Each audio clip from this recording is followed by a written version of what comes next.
and the Master's in Credential program.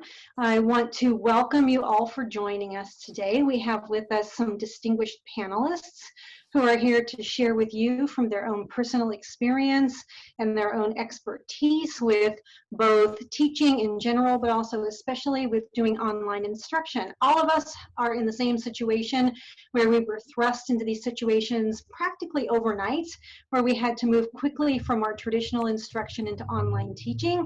And now that we've had a little bit of a breather, we've been doing it for a while, we really wanted to consult with some people who have had years and years of expertise to see what they can tell us about thoughtfully moving into the fall.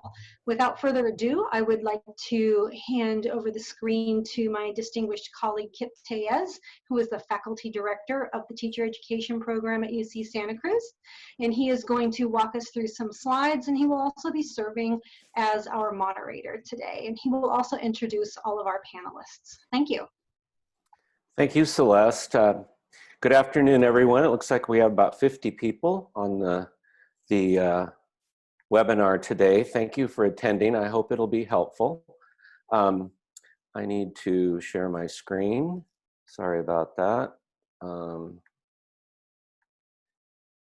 So here's our title, and you can see who, you should be able to see who is talking. Can we all see that? Or at least I may have to scroll down. So there's the title of our presentation. And I think what I'll do is I'll just go through and you can see who everybody is. There we go. So Celeste will be welcoming us. Thank you, Celeste. Esperanza Zamora, who's our MA program assistant, will be moderating the chat for any technical assistance if you have problems.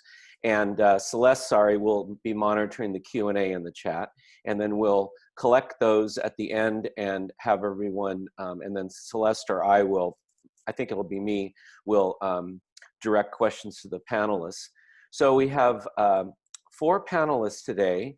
Dr. Jamie DeWitt, who's a teacher supervisor and the 504 coordinator at Innovation Education Management. And I'll tell you all what that is in a moment. We have Sarah Legaspi, who's a specialist at Sky Mountain Charter Schools, which is also part of IEM. And Sherry Brown, digital learning coordinator, IEM Charter Schools. And Maggie Marias, you can correct me, I'm sorry, Maggie, who's a resource specialist. Pardon me? It's Murray. Murray, Yes, the S is those silent. darn Everybody French words kill me every time. Yes. And she's a resource specialist and a special ed teacher also at IEM. And I'm Kip Tellez, as Celeste mentioned. So I think I'll stop the share right now and have our panelists, so you can see them, introduce themselves. So I think going down, Jamie, you were first. So tell us a little bit more about your background. All right. Well, in addition to working here at UCSC, I am the 504 coordinator at an independent study personalized learning charter school. So there's 3 schools. So I'm familiar with working with students who have special needs, writing accommodations for them and supporting them in a distance learning format. But prior to that, I worked for 10 years as a teacher, counselor, and director principal at a completely online charter school out of Southern California, where we taught synchronous live instruction daily to students in K-12. So that was really exciting and fun. And prior to that, I worked in alternative education, continuation high schools. So really making the transition to online was not a huge shift in my paradigm in terms of thinking about the fact that school can occur in different ways besides the way your traditional neighborhood school happens. It was just a different platform really for delivering a school in an alternative format. So a lot of the same, ways of thinking about school still apply, just shifting how we deliver those. So I'm really excited to be here and be able to share this with you as we make a big transition, I guess, to online learning, but really giving us an opportunity to think about the different ways that school can happen to meet the needs of all students. Thank you, Jamie. I think, Sarah, you were next on the list. Hi, I'm Sarah. I've been in education for 13 years. For the first 3 years, I was in a traditional elementary school classroom. And then I went into a online school where I taught grades. I think I taught anywhere from K through 12 online. You might be thinking, how do you teach kindergartners? It's very interesting to teach kindergartners online, but it is possible. And now I am at Sky Mountain Charter School. I'm an educational specialist there. I oversee homeschooling families. I teach online and on-site classes, as well as I am a academic advisor and curriculum developer for an online high school. Thank you, Sarah. And Sherry? Hi, I'm Cherie Brown, and I have been in and out of education really for the past 30 years, but 15 years specifically in public education. I started out in a traditional brick and mortar school setting. I was a math teacher, and from there I ended up in an independent study online asynchronous school. Then I joined actually Dr. DeWitt teaching at the online synchronous school. And that was really an eye-opener for me. I really loved it, and so much so that I began a master's program in educational technology with Boise State. And through that, really, I think, blossomed in my understanding of how distance learning can be leveraged to really help students achieve in a different way. I spent a lot of time looking at how to transition things that we might do in a traditional classroom into a distance learning model, and studied what, pros and cons, different kinds of things. That was really a great part of my educational journey. From there, I became our digital learning coordinator at IEM. And so, like Jamie, I work for 3 different schools as a charter school. And I love what I do. I oversee our online teachers and oversee a lot of our technology programs that happen in this environment. So I'm excited to be here today and share some of the things that I've learned, the good and the bad, some of the, how to help you not make some of the same mistakes that I made, as well as how to have success in your new endeavors. And Maggie? Thank you, Cherie. My name is Maggie. I am a special education teacher for IEM. So again, I teach all 3 of the schools online. And I first started teaching, I actually just finished my 14th year of teaching, which is crazy to say. But I first started teaching in Ohio in a brick and mortar school. I taught students with emotional disturbance for 3 years, and then I moved to California and got another job working with students with emotional disturbance in a brick and mortar. I did that for 5 years. It's like I can't even keep track anymore. And then I started working at IEM. And initially I was working just with students that were on IEPs in a one-to-one in-person setting, where I would go to the library and meet them. And then we would do their special education services face-to-face.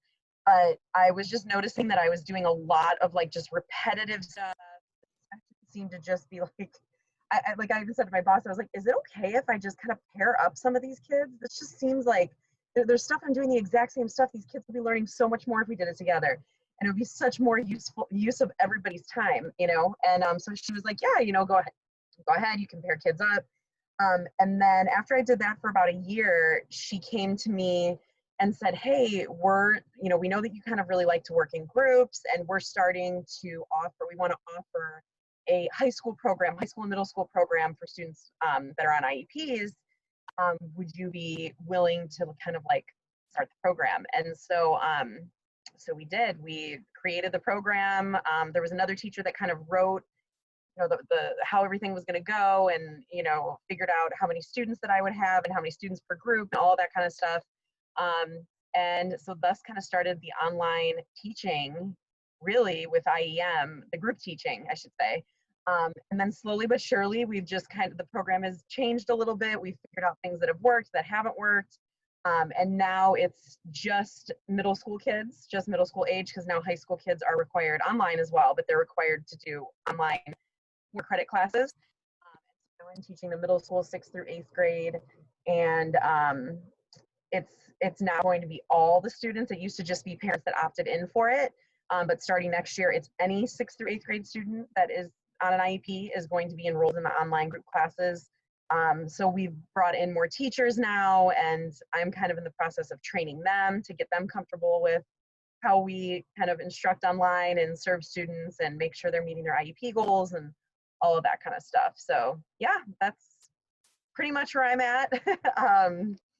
I'm excited to kind of share my knowledge. I feel like even just working with these teachers that are coming in that are starting to teach, they're coming from one-to-one settings, some in person, some online one-to-one, but they're like, how do I do groups? This is just like so foreign. And for me, I've been doing this now for, I don't know, 4 or 5 years. So it's pretty routine for me. It's not this big puzzle, and it's not scary anymore. It's really fun. So I'm excited to share that with you guys. Well, thank you very much, Maggie. I think everybody who's participating, we have about 60 attendees. You can see why we've invited these educators to join us today. And I'm going to go back to sharing my screen so I can go to the slides. Whoops, sorry about that.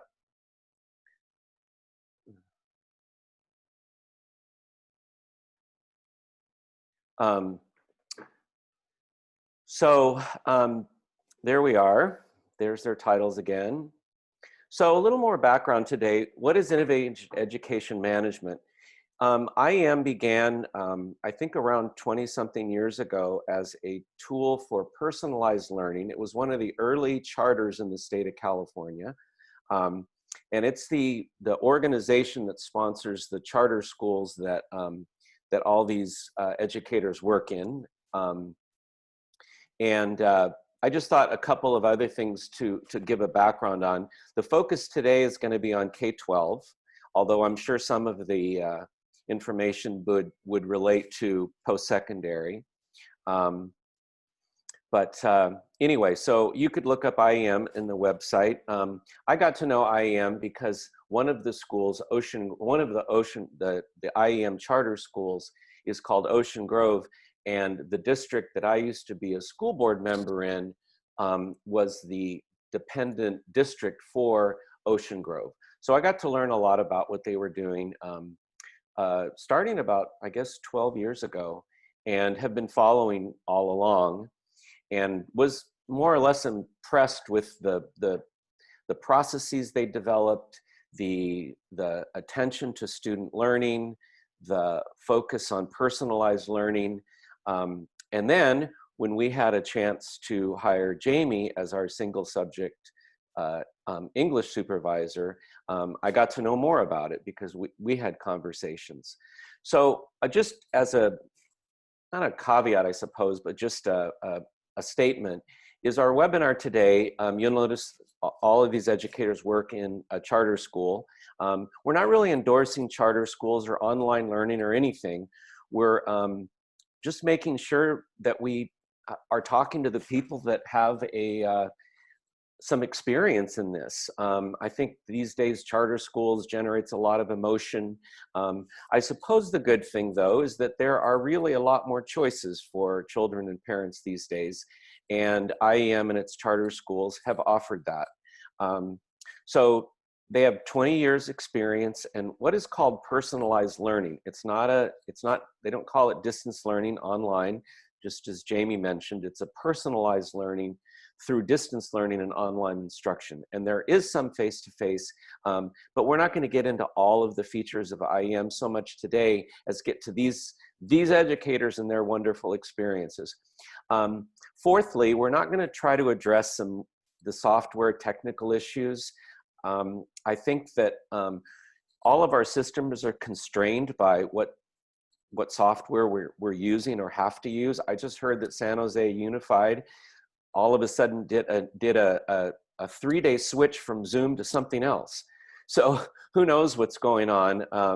So we're going to try to avoid some of the technical issues and get down to the emotional, how we help kids transition to this. Fifthly, none of us have any idea what's going to happen. There was an article today in the newspaper about what the superintendent was suggesting some kind of distancing and we'd return to schools on some kind of double session deal.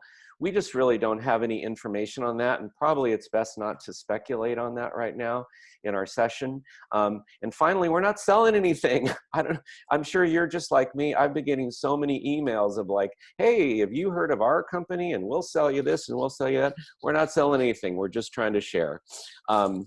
So I hope that that's a good background for what we're doing. Oh, I should mention that IEM has over 6,000 kids in their programs through the distance learning, the remote learning, across all the programs. So 6,000 is quite a number. That's a fairly large K district, although they are K-12. So anyway, we'll get right into it. So I'll pose some series of questions to the panelists. Each panelist will provide 3-minute response. And I'll try to make sure everybody sees who's talking. You guys panelists can just jump right in and then add to, edit, reflect on what your colleagues have said. And then we'll have some time to respond to participants in the Q&A section. So we'll go ahead and do that. And let's see. Any Zoom-related questions you can put in the chat with Esperanza. Questions for panelists go into the Q&A, and we'll apologize if we mess up on the webinar aspect. This is different than a regular Zoom that we're getting used to. This is a webinar, so the protocols are a bit different. And then we'll not monitor the Q&A for written responses. So if you have a question, please ask it there. And we'll just get right into the questions. I'll minimize that and let you take a look at this first question we developed. And our panelists, feel free to build on, answer a different question, rephrase this if you like. But the first one, what are some ways we can create a positive classroom climate and develop classroom community in online or remote distance contexts? So any of you want to take that on? I'll go ahead and go first. It's Jamie. Sure. So, I mean, even in your online classroom, whether you're doing it synchronous or asynchronous, it's really important, obviously, to build community with your students. And I think some of the other panelists can talk a little bit about that more. And I know, at least from the different teachers that my own kids have been interacting with, that's been a huge focus, is trying to maintain relationships in the online environment. But I think another piece that's really, really key with distance learning in terms of community building is expanding our definition of community beyond just teacher and students in the room, because you have another very, very important partner in that relationship in order for the students to really thrive and be successful. And that's whoever's partnering with that student and overseeing their education at home, whether it's a parent, a grandparent, a caregiver, a guardian, whoever it is, that person is very, very key. And you have to, as the teacher, include them very much so in your classroom environment. So things like, reaching out to them and utilizing them for support. The younger the kids are, the more support they're going to need from that home person in setting them up for success. So the person at home is really there to support structure, making sure the kiddos have a learning environment set up for them, somewhere quiet that's feasible for doing school, that's helping them make sure they have the equipment and tools set up, that they can kind of be the tech support liaison for smaller kids if they don't know how to set things up, making sure internet's working, computers are working, they can read directions. Especially with younger kids or kids with special needs of any types, that person is really there to help support executive functioning, organization, structure, prioritizing tasks, time management. Those things are really key. You do that when you're in a classroom with your kids. You're creating all of that structure and that environment for them. So partnering with parents to help extend what you would, expect in terms of a successful learning environment is really, really key. Communicating with parents regularly, consistently, both about things like academic concerns, like you would anyway, but also just in terms of expectations. So communicating regularly about what are we doing this week? What is the assignments that are going to be due? What are the tools we're going to be using? What are the supplies that they are going to need to be accessing? Are really, really important. So I think just remembering the parent or caregiver in the equation of the learning community and including them very much more regularly and transparently than you would maybe in a classroom where you're the driver of the day and how everything happens. It is super important because the more what I found in my experience is that the more engaged the parent is, the more successful the child is. And that's, we know that parent engagement is huge in school and learning anyway, but in this case, it's even more so.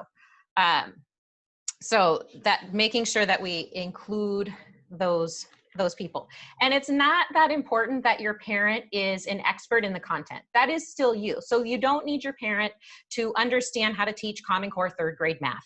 You don't need your parent to understand how to teach stoichiometry. You don't need them to know how to teach, those complicated compare contrast essays. That is still you.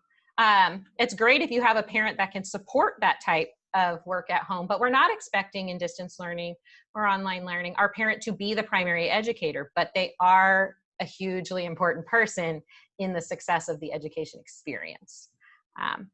And just another kind of key piece, I think, beyond just your regular, getting to know your kids. And it is very possible to develop really deep, meaningful relationships with kids that you never see in person.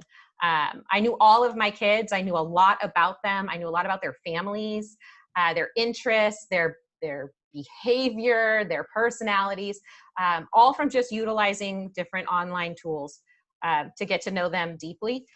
But I think another piece that's really important in, kind of that theme of relationship building is really tending to the social emotional piece beyond just content. It is important. So personalizing that experience, don't let the technology depersonalize your relationships with students, because it's, something that teachers value. And one of the main reasons they want to be in education is getting to work directly with kiddos. So, continue to tend to that and prioritize that social emotional piece with your kids, and be creative in the ways that you can do it, because it is very much possible. Thanks, Jamie. Anybody else? I'm sure you have comments. Add a little bit to that.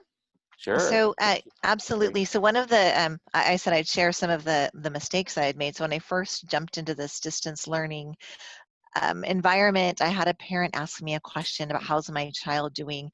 And I want to say the mistake of being too honest. So one of the things that I always tell people is think about your tone when you're communicating. If you're communicating by email, really read through it.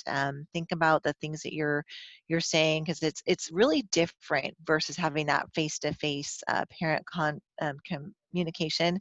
So it was one of those mistakes that I had made, and I learned the hard way. But the other thing I want to talk about was, how do you build community with your students online? And Dr. DeWitt mentioned synchronous and asynchronous. So for those of you who maybe don't know what those two words mean, synchronous would mean what we're doing right now. We're meeting together. We're talking live with one another. We're meeting in a group session, which is what one of our other panelists was talking about. She's doing with her special ed.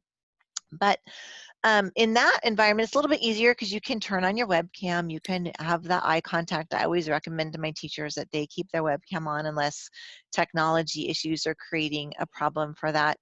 Whether you're having a good hair day or a bad hair day, it doesn't really matter.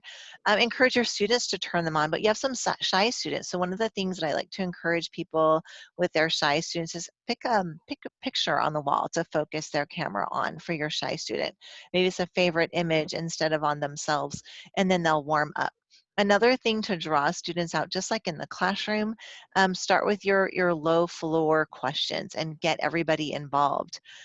Try to get chat. So I use all the tools if you're doing a synchronous environment. So get to know whatever your platform is, whether it's a chat or poll or other ways. Zoom, for example, has annotation ability, so students can write on the whiteboard. My students love to do that. I teach math online. in addition to some other things. And so, you know, that's one of the tools you can get them involved in being creative and beginning to build that culture. And then for synchronous or asynchronous, that would be when you're just purely online. You don't meet with them in any type of a digital capacity. You can actually build culture that way with discussion boards, using slideshows. So one of my favorite introductory activities I do with my students is have them create a slideshow of something they did over the summer, and we get to kind of see where they went or what their celebrate their successes. And that is a way for them to build community with each other and build trust, and then we just go from there. So there's ways to really engage your students and get to know them even in an online setting, as Dr. DeWitt was mentioning. And but it takes a little bit more effort because you're not right there. You can't look them in the eye or see what's going on or read their facial expressions. I know for me, when I was in the classroom, and I could really tell a lot about a student when they walked in. And that's a little bit more challenging in the online environment.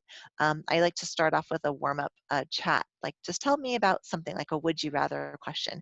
And those kinds of things build community in my classroom, and they feel a little bit more relaxed. They get to know me and they get to know each other. And it just builds some community there, even in this different kind of a scenario. Thank you, Sherry.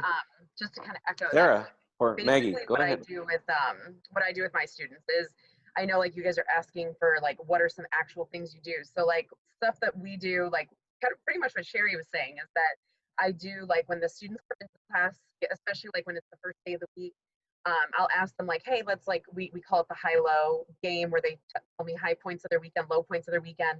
Sometimes make it a writing activity where we're actually like embedding like practicing writing paragraphs, you know, by telling me their high and their low points. And then everybody shares, and then I encourage everybody to practice good listening skills and ask each other questions and that kind of stuff.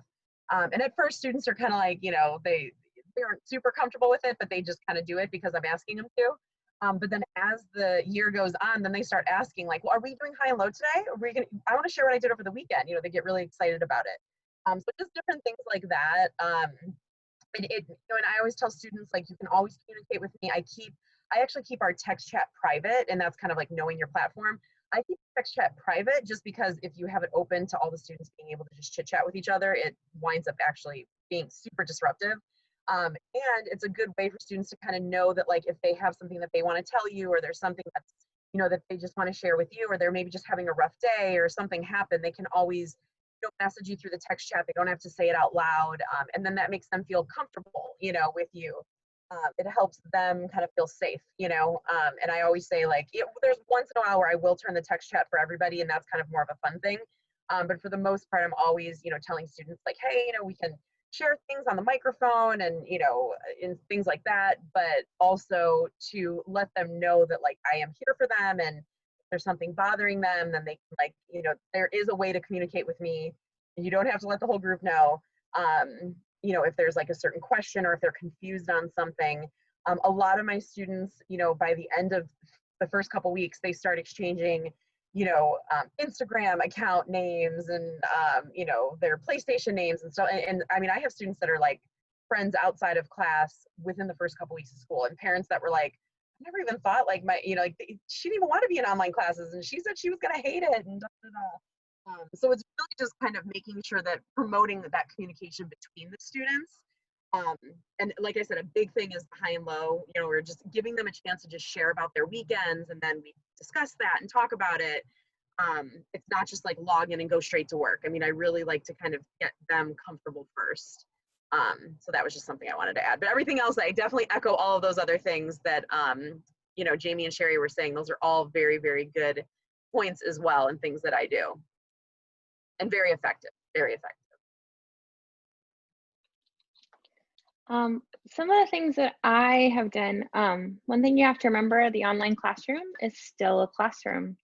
So you're still going to have to go over procedures of the online classroom, especially for the little ones, because you're going to be teaching their parents or their caregivers how to use the online classroom, because kindergartners are not able to sit there by themselves for the most part during class. And they will need, if there's a learning curve. especially if they've never been in an online class. That's for all students. If they've never been in an online classroom, they won't know how to use it. So you're going to have to teach them how to do that. And I would teach them to use all the different tools. Teach them how to write on the whiteboard. Teach them when it's appropriate to chat.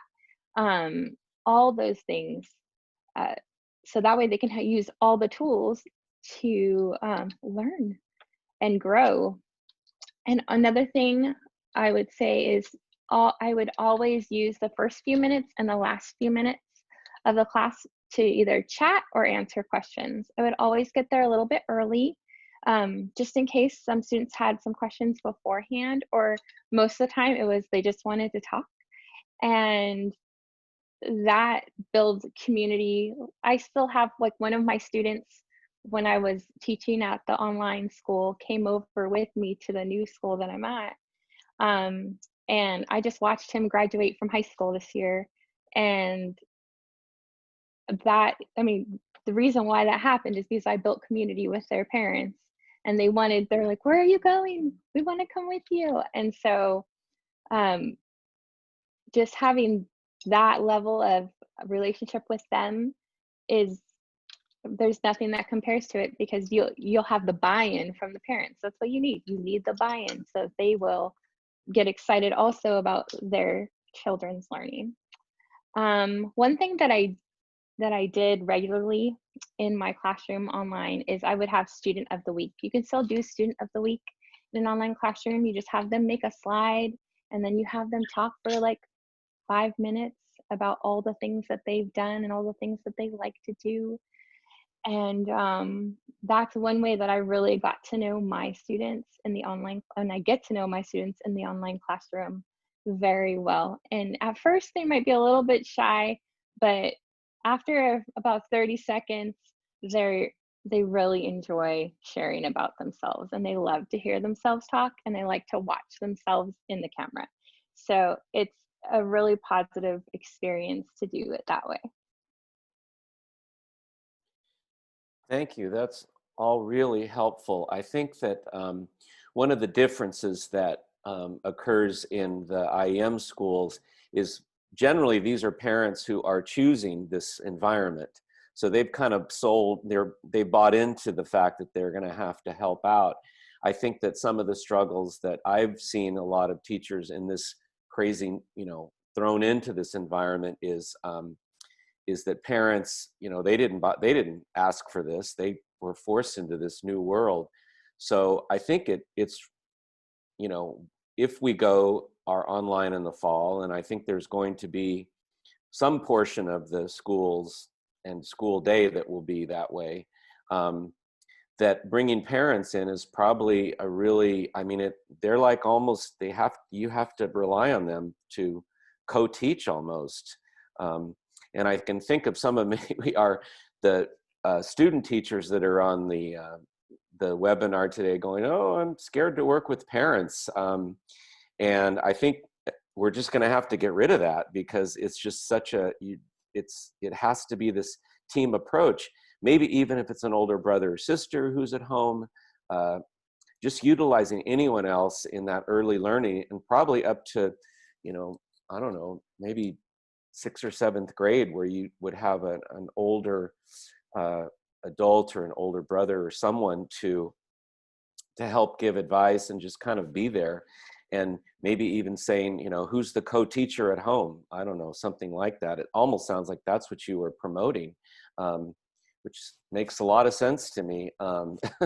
Yeah. And then, of course, and we'll get to our next question, I think is it relates to the one that I just raised about, we have all these families that didn't choose this model, and yet here we are. So let's go into the next question.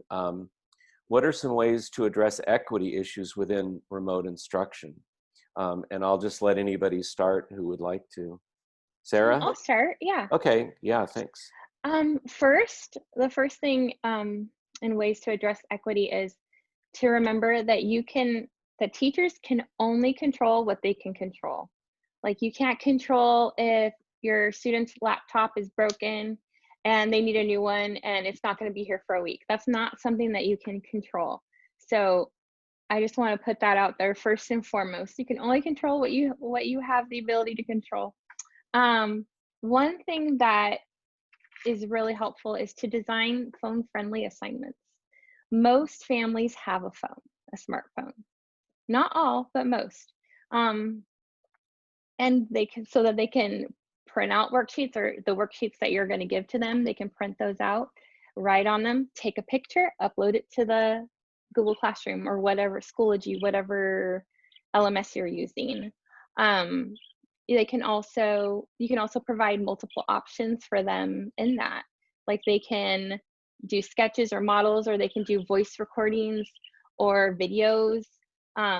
Just giving them those options to have different type of assignments will really be helpful in addressing equity issues. Research free apps for your families. There's tons of them out there. Go look for them. There's probably multiple websites right now that are offering all kinds of free stuff. And also, if you find an app that charges, you can always ask your principal or the district office, hey, I've researched this app. I think it would be great for our school. There's no harm in asking. And I know a lot of teachers are like, yeah, right. But I've done that myself as a teacher, and I've had success with that. So it never ever hurts to ask. Because sometimes it does happen. But that's all I really have for that. I'll go next. I was gonna, oh, go ahead. Oh, sorry. I think some of the biggest things dealing with equity for me is in the online environment, or just generally, is one, understanding as much about your students' situational factors that will impact their student learning. So because when you know your students, when you understand where they're coming from, again, you can't control what their internet speed is at home. You can't control a lot of factors, but when you understand their situational factors, you can help build options around them. Flexibility is huge in online learning. Internet's going to go out, your power is going to go out, you're going to lose connection. You are, as the teacher. I mean, these are just things that it's part of the deal. It's part of the game. So understand these things are going to happen with your students. So having, an understanding of flexibility and what do we do with it? Let's be solution oriented. When certain things happen, how are we going to address them? So having very hard line, no exceptions type of mindset or policies are really not conducive to a distance learning type of format. You can have policies, but they need to be in the mindset of there's a lot of give. They're much more flexible and moldable. Choice and voice for me, that's huge, whether I'm in an online or an in-person platform, for allowing students to be empowered to demonstrate learning. Because we have to keep in mind, what is the objective, right? Our objective is not that they necessarily followed every direction for my convenience so that I could see, have things done in a certain way for me. It's about what do they need in order to learn this information? And then what are some different ways that they can show me that they've learned? So having, really throwing in those universal design for learning, it's UDL time. But lots of choice and voice, lots of flexibility, lots of options, and keeping our eye on the prize. What is the primary our objective? What are we trying to learn here, and how will I know that they learned it? That may not look the same for every single kiddo, and that is okay. So I think that's a big piece. If you can just be very open-minded, know as much about your students and their situations as possible, plan for them, and be solution-oriented. Encourage that communication and be the communication initiator. And to go along with what Dr. DeWitt just said, and I'm looking at some of the questions in the chat box about collaborative learning and supporting families that are working. And we're going to talk a little bit more about the Don't Speak English in a few minutes. But being flexible is super important. And also just thinking about your due dates and, giving students that time they need to complete things. I know in a traditional classroom, something is due on Monday and something else is due on Tuesday, something else is due on Wednesday and Thursday and Friday. And when you're doing distance learning, it's really helpful to give a little bit more flexibility, knowing that their internet might go out or mom and dad might not be around to help on Monday and Tuesday, but they're around on Thursday. And so mom and dad can help on Thursday with what they need to do. And so just understanding that that looks a little bit different in the online environment when they're not sitting in front of you at your desk or at their desk every day. And then collaborative learning, I want to talk about that, even though it's not really this equity issue, but collaborative learning can be done in an online setting in lots of ways. I think most of us now at this point are very familiar with Google. I'm a Google trainer. I love Google because of its collaborativeness. And I think most of us have done collaborative things in our graduate work. And you can do that with your students as well. So just leverage the things you've already been doing and learning about in collaborative assignments with your students. And you can build that as part of the equity, pairing up students, just like you would do group learning in the classroom. You can do that same type of collaborative learning in a distance environment, however you do it, whether it's heterogeneous groups or homogeneous groups. And doing that same thing if you've got different leadership roles, different people have different expectations, and just making all those same things clear in the distance environment that you do in the classroom. And what's funny is our students are actually better at it than we are because they FaceTime each other. They are constantly in communication with each other. So they're really good about collaborating. I've seen, I have children of my own, and I've seen them collaborating with their peers. And just the product is so much better, even in this environment right now, in this remote environment. And then the other thing I wanted to add into that is if you're doing a synchronous classroom, Zoom, for example, has lots of breakout rooms. Most of your online tools, or not all of the online platforms have that, but you can leverage that too for students to work together and collaborate. And that's when I listen to my students talk, that's one of the things they enjoy. They enjoy being paired off into small groups, working on a project together, and knowing that it's going to be looked at and given feedback just like in a regular environment, and they enjoy that that teamwork, and they will learn from each other even in an online environment. Yeah, I was actually going to say that too. We do a lot of Google Docs. We do a lot of editing each other's Google Docs. Like I'll have students, write an essay, and then I'll swap Google Docs. And, one student will, edit so-and-so's essay, and then that student will edit the other student's essay, and they absolutely love doing that. The breakout rooms are huge. They love doing breakout rooms. They love kind of having their own assignment, and like, okay, well, you guys are going to go over here, and you guys are going to work on this. And then I just kind of jump back and forth to the groups in Zoom. So that's definitely a way to kind of promote collaboration. And also they learn so much from each other doing that. Sometimes I'll take, students that are really understanding what it is, and I'll take a student that's, kind of lost, and I'll pair them up, and I'll say, well, how about you guys work on this one together? Because I kind of know the student enough that, the student's going to kind of help out. But again, that's all part of like knowing your students. But yeah, definitely Google Docs is a huge way to get them together. They think that that's so much fun, and they love kind of, editing each other's stuff, and, kind of swapping, edits and stuff like that. That's always a fun thing to do. And yes, and the breakout rooms, those are huge. Everything else I actually had written down, and you guys already had said it. Thank you, Maggie. Thank you, everyone, for that. I think we're all really concerned about how we're going to keep everybody, all of our students, moving forward in this potentially online environment. And I think that the flexibility and that issue, the allowing students a lot of freedom and permitting them to turn things in when it's convenient.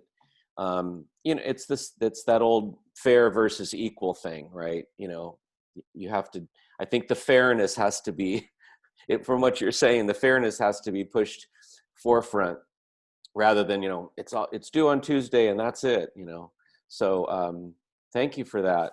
Let's go to our next question, or this is in fact a couple. I want to make sure, yeah. What are some ways that we can provide rigorous instruction to increase student engagement, and what might be daily and weekly schedule look like to support that rigor and engagement? Anybody can start. Jamie? I'll start with Thanks. this one. This was something at the online school we played around with like a lot in terms of what is the sweet spot in terms of how much time are we spending with the students synchronously, how much time asynchronously, how do we give them rigorous work to challenge them, but I'm not sitting with them. So how much instruction and how do I provide it? And, you know, how much one-on-one support. So that was something that it took a lot of time and finding that good balance. And I think we finally did kind of find it. We would meet with them multiple times a week. We started with 5 days a week for every single subject. So these kids were sitting online like 5-6 hours a day and then doing work. And we pulled the plug on that after a while, just because we weren't recreating school at home in the exact, we weren't recreating the local school at home. They were looking for something different. So the way I approached our classes, I worked with them synchronously, either 3 days a week or 2 days a week in a whole group setting, depending. It was like 3 hours split up over those kinds of time frame. And I would do, every day, like a warm-up greeting, get to know kind of activity, whether it was a journal write followed by some sort of discussion or a game. But always important that, checking in with everybody, some sort of activity that was low stakes, checking in, getting everybody ready for learning.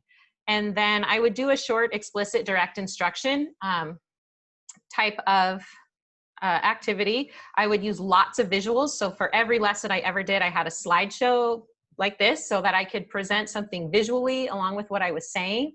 And then I would use the various communication tools within the platform throughout the lesson to keep them engaged. So, I might go through something and use the emojis really quick to check for understanding. Like these are different, but ours had like a thumbs up, thumbs down the platform used. I might use this, like, give me a clap really quick if you understand how to solve that problem. And I could move on. So doing quick check for understanding formative assessment by using the tools. I might throw in a check for understanding type of question. Right now in the chat, why don't you tell me what you think this vocabulary word means? Something like that. I might turn on the tools so they could write on the whiteboard and assign them each a color. So I would know whose was whose right away, that they could jump in there. And then after the direct instruction, the explicit direct instruction, I would often then have them moving through the IWU kind of platform. They would move into small groups and breakout rooms with an activity where I could, move from room to room to room, engaging with them, checking for understanding, checking on their progress, answering questions. And then there would be some sort of task or assignment that they could then do their own, the independent practice with.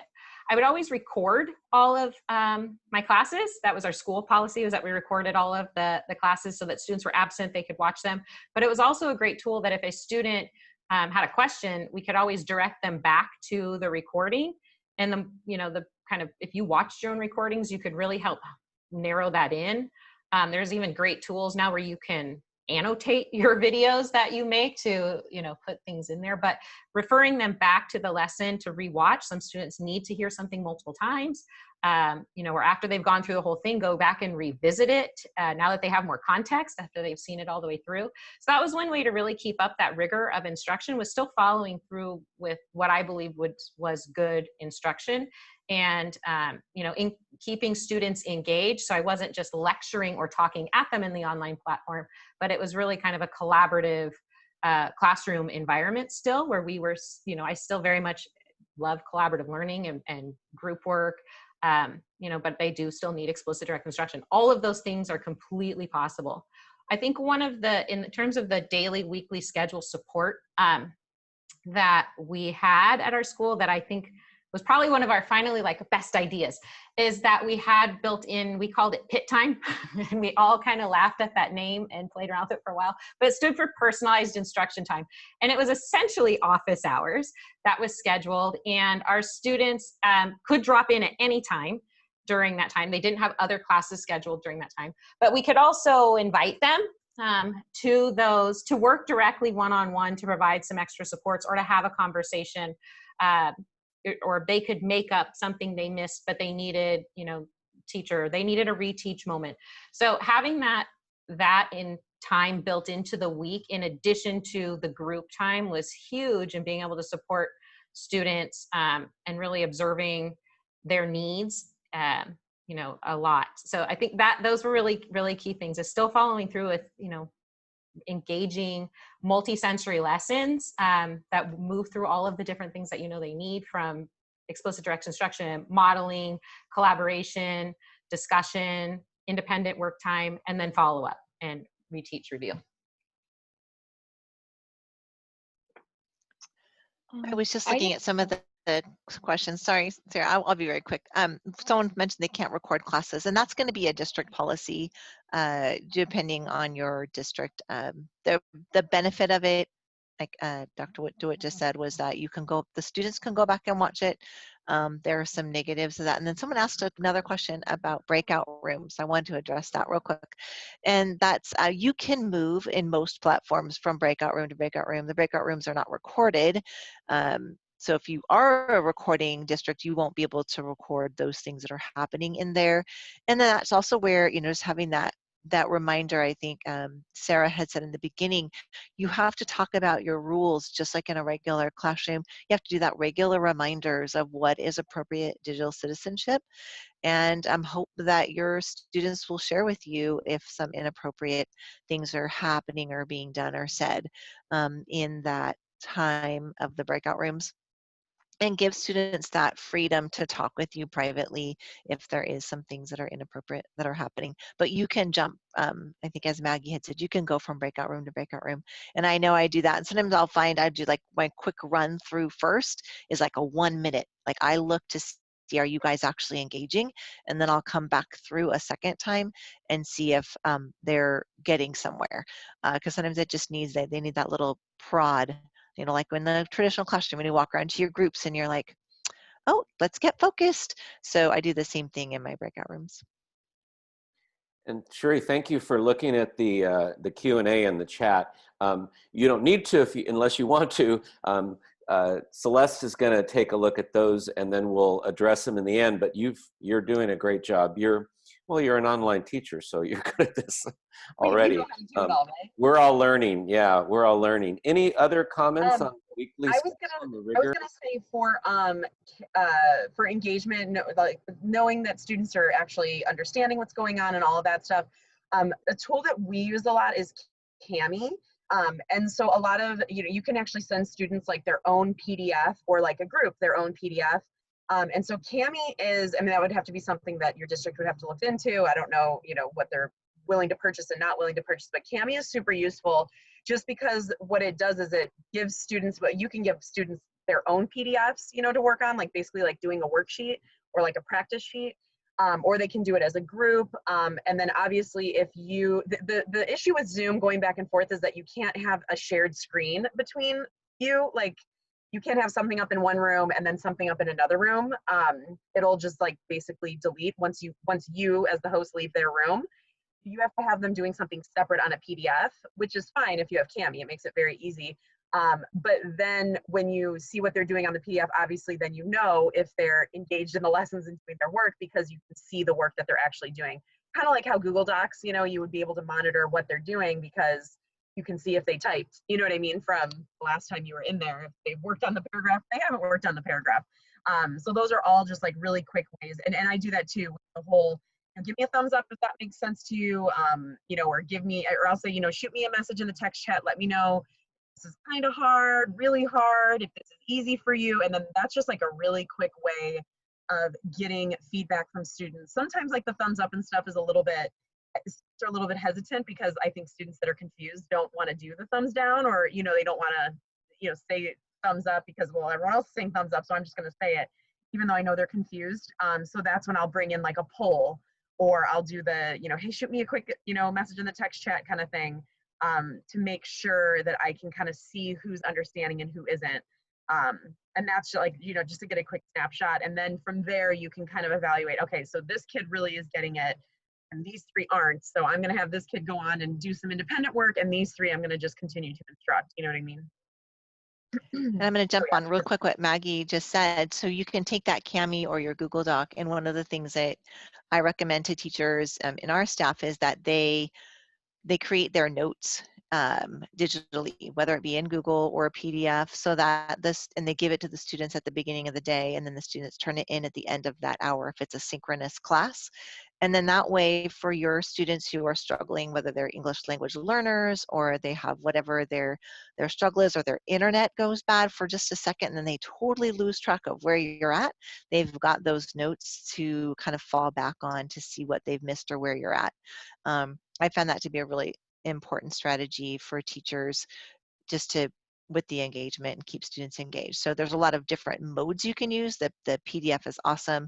Google Docs is awesome. There's probably a lot of others as well, but that's another way of just ensuring that they're engaged during your time in class if you're doing a synchronous class. I just want to add on to the engagement. Part of, engagement is we need them to be active, and we can't, you can see their face, but even if they're sitting in a classroom in front of you, if we're not requiring anything back from them, if we're just treating them as passive recipients of information, that's not engagement. So being really just creative with tools, even if it's not, did you write the entire proof? Did you finish the entire paragraph? Just checking in with them. So, what do I want to know from them? Are they, I would use Google Docs a lot, because I would have them all have whatever we were doing, and then I would open them all, their individual things, as a shared document. And if I saw nothing happening, whatever, I would ask, just as I would do like a walkthrough at the desk and just put my eyeballs on the paper. If I see nothing on their paper, I might just send a little message on their, type on their doc, like, hi there, Kip. How come there's no typing right now? Or what's going on? Do you have a question? And, then you can kind of dialogue in there. So everything that you do, as the teacher, there should be some sort of active response that you're looking for from the student. And just, really thinking through it. Teaching online is really just about creative problem solving. You all have been trained as educators and can imagine this scenario in a brick and mortar. So then, in a physical classroom. So really just thinking about it requires you to be very intentional to think about, what is it that I'm trying to accomplish? What would that look like in the classroom? What would I do to do the same thing? So, just from simple things like, well, the check for understanding, I might walk up and down while they're working independently, looking over their shoulders and seeing their paper. How could I see their paper? Maybe I have, everybody's in their own breakout room and they're working on something on a slide that I pop in and I look at the whiteboard. Maybe they each have a document that I'm just quickly clicking through my tabs, looking at each one of their documents, or, using the chat feature. So it's just, you want to know that they are there and able to respond, and that you can see and be actively collaborating with them. So, using tools so that you are part of the conversation with them and not just giving them something to go do, one-sided instruction. I know there's a question here that says how to engage the reluctant. So a lot of times with students that I have problems with, who are just, they're just sitting there not doing anything. What I typically do is I'll shoot them a message privately, and I'll just say, hey, kind of like what Sherry was saying, you just kind of give them a little nudge. If they're still not really responding, they're not, I'll kind of, in a very kind of, I guess, not very obvious way, but kind of obvious. I'll just say okay, guys, well, listen, everybody has 7 more minutes, and I just want to see at least 3 of the 5 sentences on your paper. And so if you don't have those three or whatever sentences, you need to have 5 sentences on your paper. I'll kind of give so if you don't have that done, just so you guys know, this is going to be something you're going to have to do outside of class. So please, if you have questions, let me know right now. I can help you. I can walk you through it. Sometimes I just shoot them a sentence starter, if we're doing a writing thing and they're just sitting there doing nothing, I'll, shoot them just the beginning of the sentence or the beginning of the paragraph, just to kind of get them started and see if that kind of gets them going. You just, there has been some pretty reluctant kids that you just have to get really, just like how you would in your classroom, you would get really, you just have to get crafty with it. You know what I mean? And then I know someone says in here about something about the learning space in their homes.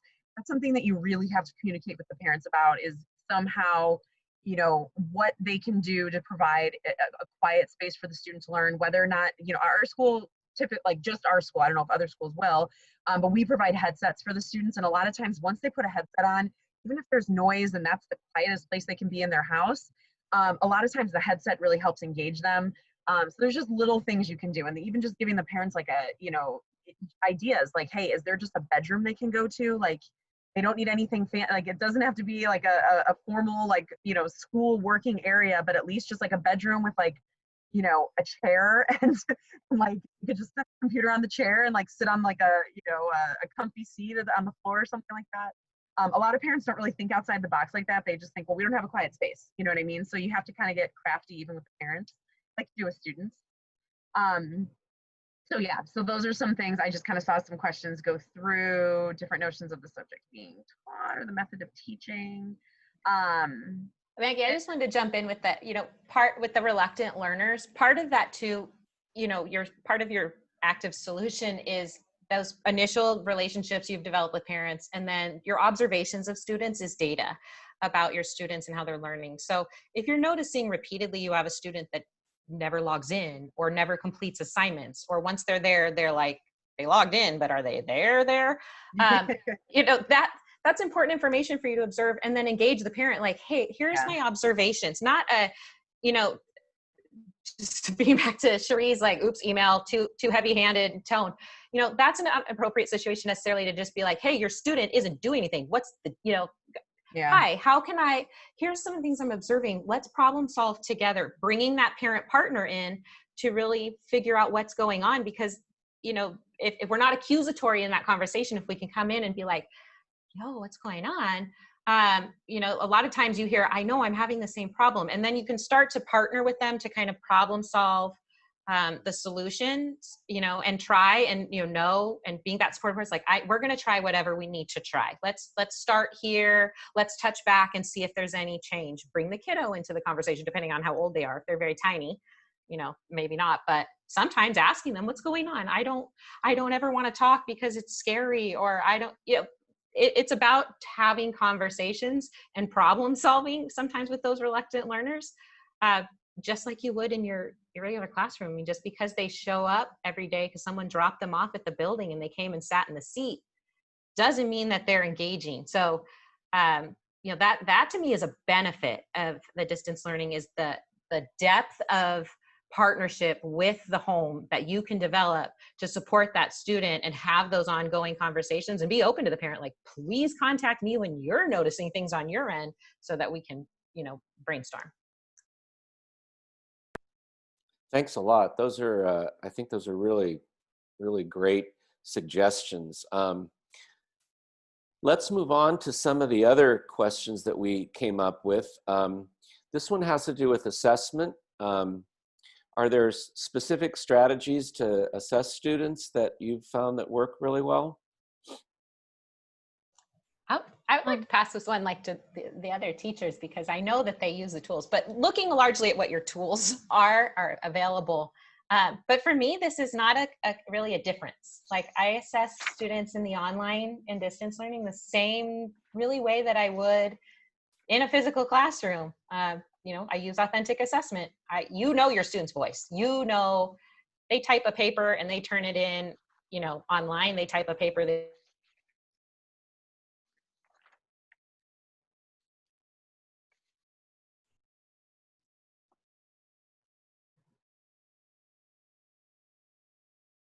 Here's internet for you. Go ahead, Sarah, while we're waiting for Jamie to unfreeze. Yeah, that's number one. Count on your tech going wrong during class. It happens more times than you would ever think it will happen. So make sure you inform your students of that, so they're not like, oh my gosh, you left and I didn't know what to do. So just make sure that that's a really good tip. Make sure you always have, hey, today if I get logged out, work on this while I'm trying to get logged back in. But some strategies that I've learned to assess learning is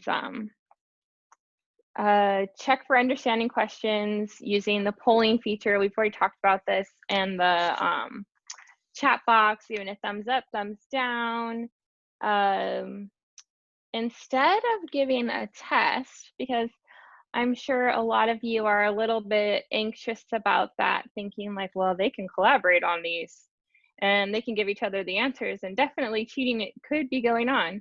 I would assign projects instead of giving a test, like project-based learning. Like I have some examples, like for kinder, like you could have them make a collage of different items that begin with a certain letter or have a certain sound in them.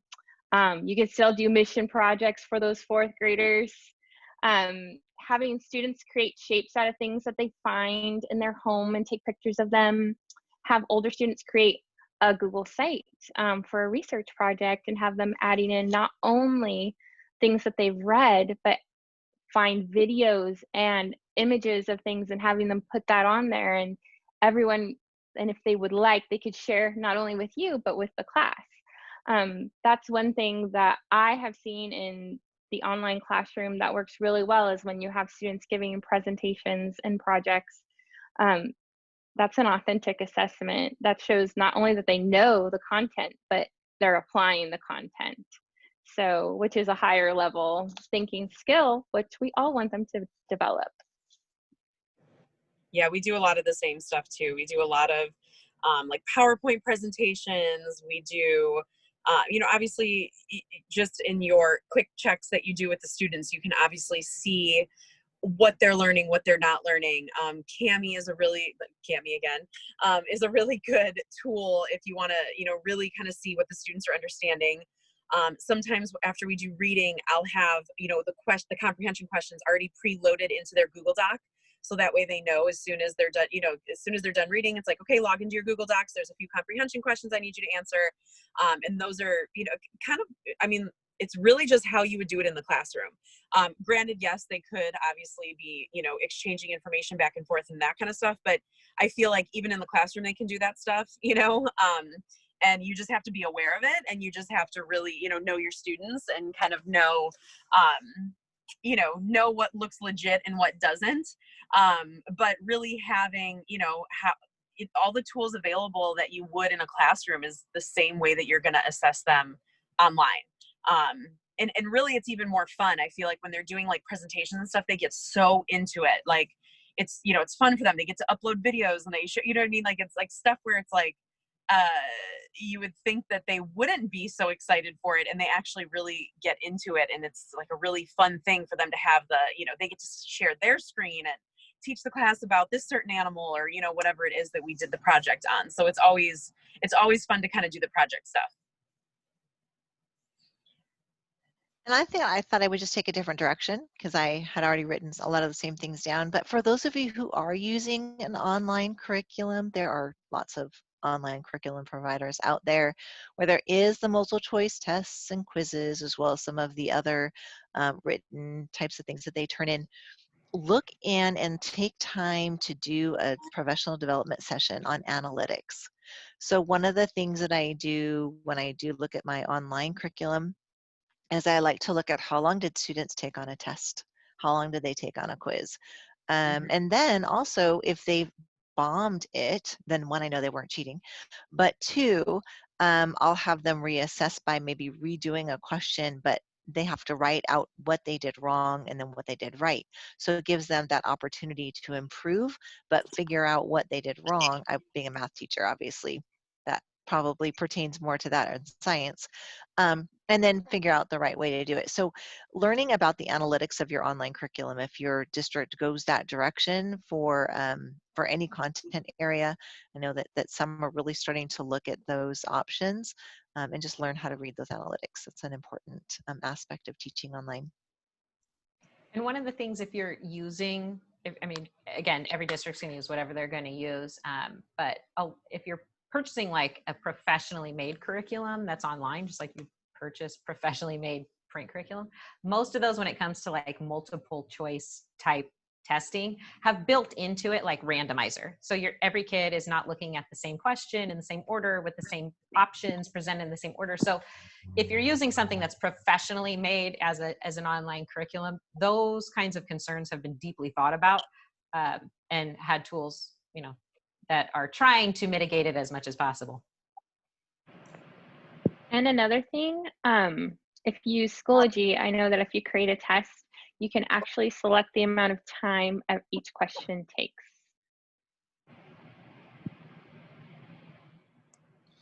Thanks for all that. I think that those are really good pieces of advice, particularly Sarah, saying, you know, here's what to do if I lose connection, which you'd never think of in a regular class.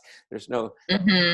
So I think that just that little tip right there is great, and I agree with Cherie on using the analytics, and then you can see how, you know, if the kids they're not getting it, and especially for secondary students. Yeah, I think there's a lot of tools. Google Forms can be made into. You can use Google Forms obviously to make test questions. If people are using Blackboard or Canvas, there's all these features you can use. So I would also, like you mentioned, Cherie, get in the training and learn how to use those item analytics for, you know, and then, you know, you can tell the kids you only have 1 minute to answer this question.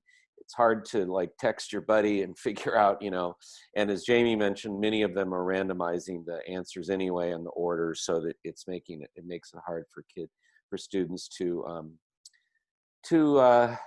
get a little advantage by texting their friends or something. So this is great.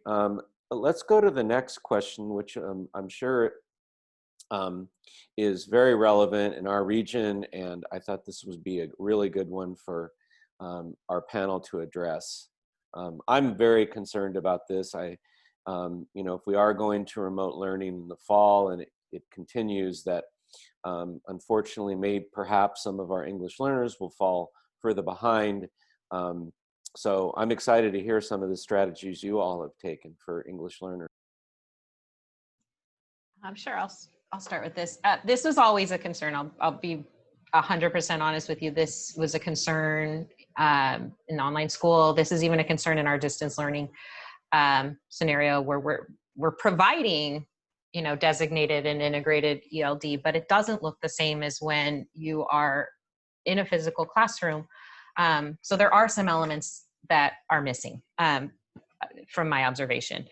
Some of the just kind of things, again, what's in your control, you know, using the camera. If you're using an online platform and you're synchronous and you're not using this visual, it's like having a phone conversation all day with someone who doesn't speak the same language as you. So you have none of those like body language, facial, you know, kinds of pieces to put together how someone is responding.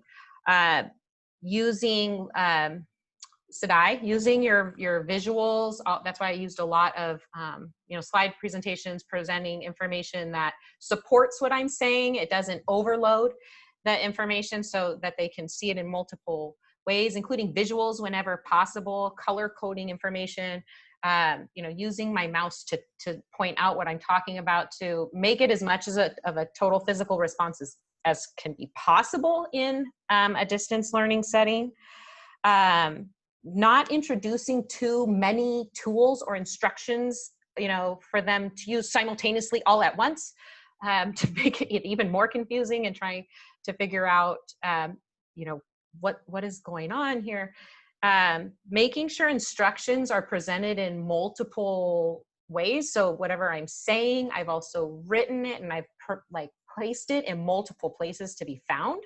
And then I think one of the kind of big pieces that we don't want to forget about in online learning is not to forget about the production of language side that our EL students need. So it's, you know, really easy as the instructor to be the talker all the time, or to, you know, let students just be quiet. Oh, they're shy, they don't want to. Like, that production of language is hugely important in second language development. So not forgetting about that piece and incorporating it whenever possible, however you can. But again, this is a concern of mine as well, and I wish I had all the answers. There's some great resources that have started, some articles I provided to Celeste, and I'm sure Kip has some too. You know, the different organizations are really starting to look at this. Coloring Colorado has some great suggestions, specifically around distance learning and EL students, that you might want to check out if this is, you know, your reality of teaching online and working with these kiddos. Thanks, Jamie. Others? One thing I would suggest is making instructional videos. Make them for everything you could possibly make them for. If you know someone who speaks a language that one of your students has and that you don't, ask them to make a video for you. Give them the script and ask them to do it for you. You'd be surprised at how many people are willing to help out a teacher. And also just make sure that you are always, like Jamie said, using multiple different ways of communicating with them. The video on is so, so, so important. I know we would all like to just do class in our sweats with our hair up in a bun or whatever, but it's so important to have that camera on and be talking with them so they can see you and see what you're telling them. And then also Google Translate. I have found that to be a very helpful tool for me. And it's pretty simple for me to teach parents how to use it too. So teaching the students is about the same as teaching the parents. But it's very helpful. And yes, it doesn't translate everything 100% of the time, but it allows you to get the idea of what someone is saying. And that's so very, very important. I think Jamie and both Sarah hit on most of the key things. Yeah. And also Google Translate is great. In fact, I know a little bit about Spanish, but I had to create some resources for parents in Spanish. And so I set my browser, translated it, took screenshots of things. So I even used Google Translate and leveraged it for instruction for parents. So, we can all, use those tools, and also just knowing the curriculum you're using. So a lot of your online curriculum does have a language option.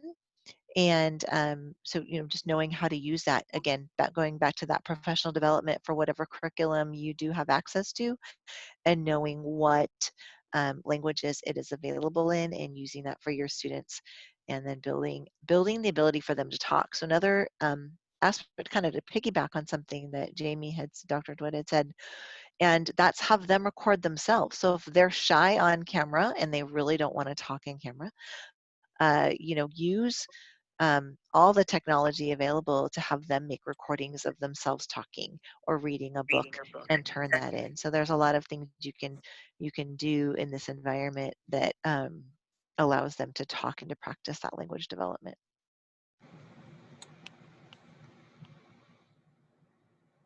Maggie, did you have a comment or? No, I mean, I was just, Okay. I know what they all said. Google Translate is amazing. I do love that.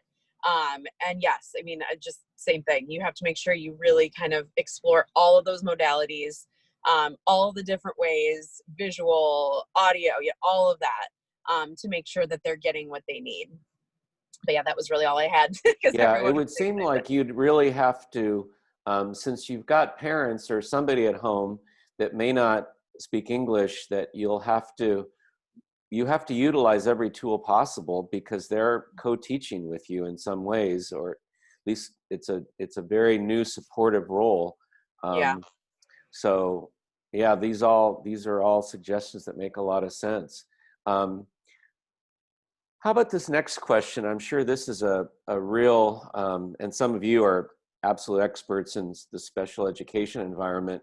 How do we support students with IEPs and 504s in a remote learning context? And IEM and your particular charters accept kids, and you have a lot of students with IEPs. What are some of the tricks of the trade here? So the biggest thing is, and I'll just take this because special ed is like it's what I do day in and day out. So, the biggest thing is obviously your students that are on IEPs, know what their goals are. Communicate with the special ed teacher. Please communicate. We try, special ed teachers aren't perfect either. We try to send out goals in the beginning of the year just so that everybody's on the same page and they kind of know the things that the students are working on, to the general ed teachers. But really communicating, if you're the general ed teacher, making sure that, what it is that the student is working on, what their goals are, what their services are. A lot of times, the general ed teacher, has no idea, they feel just completely out of the loop, right? And, me personally, I like to reach out to this, the general ed staff, and I like to always try to, just at least just shoot an email in the beginning of the year, like, hey, I'm here. I'm an actual person. You can come to me for questions or suggestions. But that's a huge, huge thing, is just communicate with that special ed teacher, find out who the case manager is, contact them. If you have no idea what the student's goals are, ask them what the students' goals are, because they should be able to just print you off. All of our IEP programs are pretty efficient at this point. Everything is online. They can easily send you just a PDF of their goal spreadsheet, what the goals are, what are things that they're working on. And then that would be a huge way to support the students. And then, you can always ask a special ed teacher as well, like, well, what are some, resources do you think I should use to kind of help so-and-so? Or what are some things that, you recommend? Because if they're, a halfway decent special ed teacher, they're going to have a lot of resources. They're going to have a lot of things that you can kind of pull from to help support those students. And again, the biggest thing too is also just all those modalities, all the different ways that the student can communicate with you. Make sure the student knows that, make sure the student's comfortable with it. They're most likely not going to speak up if they're not understanding something. So make sure that they, keep a conversation just between you and that student throughout the lesson. Just shoot them a quick question. Hey, did this make sense? Do a class poll. Because then you'll see, on Zoom, you can see who's understanding, who's not, how they answer the poll. But, really just kind of making sure that that student is really fully supported, pairing them up with a peer who, like I said, is really understanding it, and not necessarily saying like, oh, your job is to teach this other student. It's more just like, hey, I think that we're going to have you can kind of work with so-and-so, and you guys can kind of show each other how you worked through this problem. Like I said, that's also knowing who your students are. I mean, obviously you're not going to, pair them with a student that like wouldn't be able to handle that.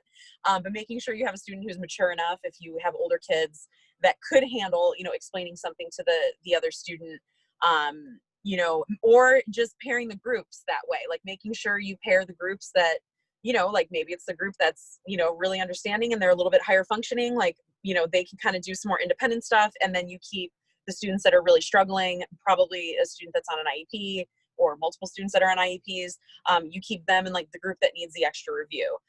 And I never say like, oh, you guys are the ones that are getting it, so you're going on. I mean, I always have a way of kind of delivering it where, all right, well, I'm just going to work with this group just for a little bit more practice, and I'm going to have you guys just do this on your own for a few minutes, and then we'll switch. I mean, I always, you don't want to make them feel like, oh no, we're the students that are getting extra teaching because we don't get it. You know what I mean?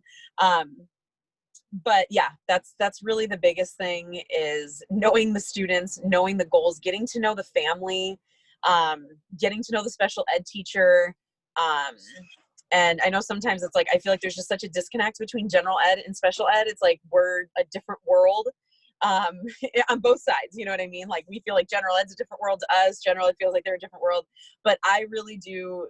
Personally, I try to really communicate with the general ed teachers as much as I can, and just keep them in the loop of what is going on, what the student is specifically working on, where their weaknesses are, what their strengths are, and things like that. I work with students with 504s. And so the kind of short answer is, you as the general ed teacher should know what their accommodations are and implement them. One of my concerns is that 504s accommodations are written for the environment. So in our schools where I write them, I'm writing them for a distance learning, independent study environment. In your schools, or a school that's a brick and mortar school and a kid has an existing 504 plan with accommodations, those were written for a site-based classroom program. So they, if we're moving to, this is a concern of mine in the big picture, another group of kiddos that we want to make sure are not being overlooked as we, adopt some sort of new normal. But so really looking at and talking with the resource the resources on your campus or the resources in your school, you know, just like Maggie said, talk to the special ed teacher that is working, or the special ed teachers that work with your students with IEPs. This, you know, take a whole child approach. Reach out to, find out who is, and reach out to your 504 coordinator to find out what is the accommodations, or these accommodations, you know, aren't working for the kiddo in a distance learning format. What adjustments do we need to make, or what can I make to make sure we're still compliant and meeting the students' needs? Same with the EL students, like who is your EL, you know, coordinator or in charge of that program on your campus? Reach out for those resources, because as a general ed teacher, you do have a role and a responsibility in teaching the kids and meeting all these needs, but there are other people on your campus to support special education, 504s, English learners, typically social emotional support. So, you know, don't feel as a classroom teacher that as a general ed teacher, when you are working with kiddos that have any type of, you know, need identified officially or not, to really utilize a collaborative approach, a whole child approach, and utilize the resources on your campus, whether you're there physically with them or not. Thank you. Again, really wonderful advice. I want to make sure that we get to some questions that Celeste has found or is compiling. And I thought this would be a fun question to reflect on for you all. If you could share an example of a student who, and I think we'll not do the last one. I think you've all really addressed that last one, but this other one at the top here, can you share an example of a student who transitioned successfully to remote instruction after initial challenges? I think that might. Sarah, you jumped in first. Yeah, I have one. I had a student come to me as a 6th grader. They were 3 grade levels behind in reading. So what I did with them was we talked about, okay, what are some of your struggles? What are some of your interests as well? And we came up with a plan. Me and the parents came with a plan to get them back on track. This is at the beginning of the year. At the end of the year, they were on grade level for reading, because we got tutoring for them. We did online ESI classes, which is just an ESI class is just educational specialist instruction. So they're getting live direct instruction in reading, and they got to grade level by the end of the year. 2 years later, in 8th grade, they were reading college level novels, and this year they took AP European History and Honors 10 English. So someone who was struggling a lot when I first got to them here, they had transitioned the year before, and I got them that next year, and now they are thriving. So it's super exciting to tell stories like that. That's why I jumped in real quick. What was it that turned that kid around? I really think that I was giving them books that they were interested in reading, and I took the time to see where their gaps were, and I just filled those gaps in. And once that happened, they just took off. So they're still one of my favorite. I know you're not supposed to have favorite students, but they're one of my favorites because they worked so hard to get to where they're at. Thanks. I definitely. So working, again, Kit pointed out in the beginning, you know, we all work for schools that are schools of choice. Parents have deliberately made a decision to put their child in a distance learning scenario. But with that, you know, I work mostly with high school and middle school students. You don't tend to make changes when something's working fantastically. So in our case, we get a lot of people who are making a change because something wasn't working. And I work with a lot of kiddos who the environment of the school just didn't work. Some, it was, you know, due to things like ADHD and attention deficit, where being in a room all day with all of this going on made it really, really challenging to focus. I work with other kids who experience bullying, lots of that, and really just negative social environment that was really starting to impact their ability to be successful academically, emotionally, and removing the physical scenario going on around them and putting them in a distance learning format where they can really focus on their learning, feel safe, get personalized, individualized attention. Because even when I taught online classes with 23 kids in them, I still was able to very much get to know and personalize and have one-on-one time because of the structure of our program in our school to meet with them. So being able to really know what our kids' struggles, meet them where they're at. I would have to say, if I had one kid, my own child, if any of you on this line know my kiddo, my own child does struggles in school, and we thought, oh my gosh, now we're gonna, come out of school and we're gonna have to do this at home. Like, I do this for a living. What am I gonna do? He has absolutely thrived in the distance learning environment, and I asked him why. And it was really the efficiency. When it came down to it, it was the efficiency of school. He didn't have to go to school all day and do school and then come home and do another full day of school, to which he would just opt not to do. So the efficiency of the school, the flexibility and that empowerment of being able to own their time management and approach things in a way that, in a place and time that suited them, is amazing and can really make a difference. Yeah, it's not only possible, but probable that we're seeing and will see lots of students who will do better in this environment. And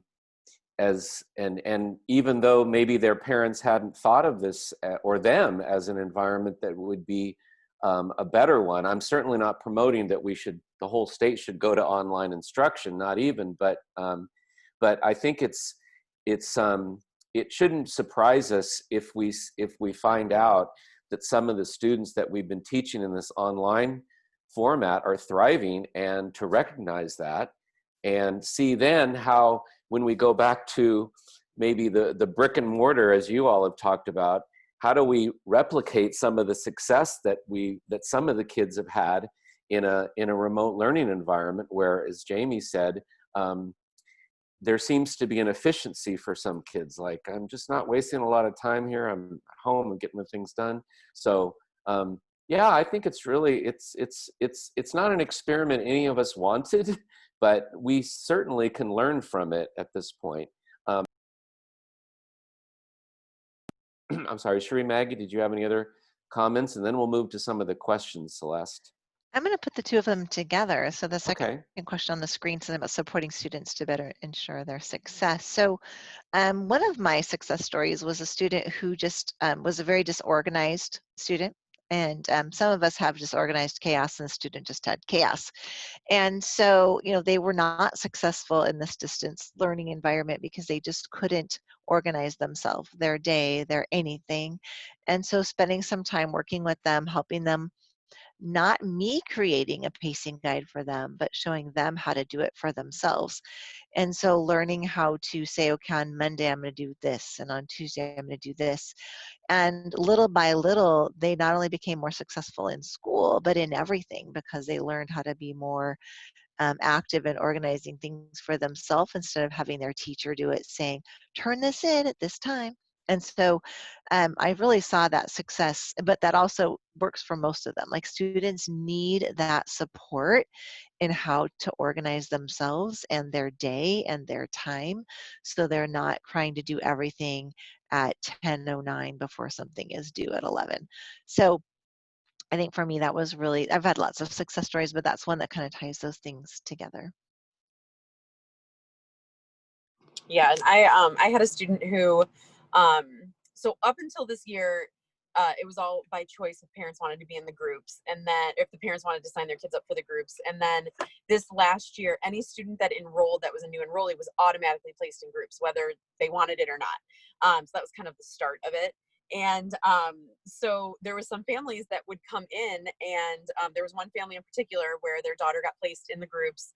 And she is just a student that was really, had a really tough time in middle school, came from a brick and mortar. She was bullied, just all of the stuff, super low self-esteem, lots of anxiety.